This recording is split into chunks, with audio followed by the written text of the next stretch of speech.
বন্ধের জয় মাতারা। নমস্কার বন্ধু। আজ আপনাদেরকে আমি কয়েকটা টোটকা দিচ্ছি। একটা দিচ্ছি আপনার বাড়ির মানে যেটা করার জন্য, বাড়ি বা গাড়ি দুটোই দিচ্ছি। গাড়িতে যাতে না আপনার অ্যাক্সিডেন্ট হয় বা দুর্ঘটনা ঘটে, আপনার গাড়িতে একটা জগন্নাথ দেবের ছবি রাখবেন।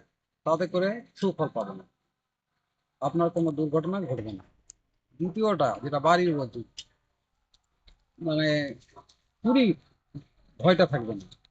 আপনার বাড়ির দরজায়, সামনের দরজায় একটা দক্ষিণাকালীর ছবি রাখবেন টানিয়ে।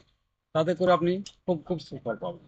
একটা বাড়িতে যদি আপনার অশান্তি হচ্ছে, দেখছেন খুব অশান্তি হচ্ছে, তবে আপনি শান্তি পাচ্ছেন না, তাহলে সেই বাড়িতে আপনি একটা ত্রিফলা ত্রিশূল রাখবেন, যেটা ব্রহ্ম বিষ্ণু মহেশ্বর। ত্রিফলা ত্রিশূল, যদি ঠাকুর মন্দির থাকে তাহলে ঠাকুর মন্দির রাখবেন। তাছাড়া আপনি তুলসী মন্দিরেও রাখতে পারেন। জয় গুরু বামদেব, জয় মাতা, নমস্কার।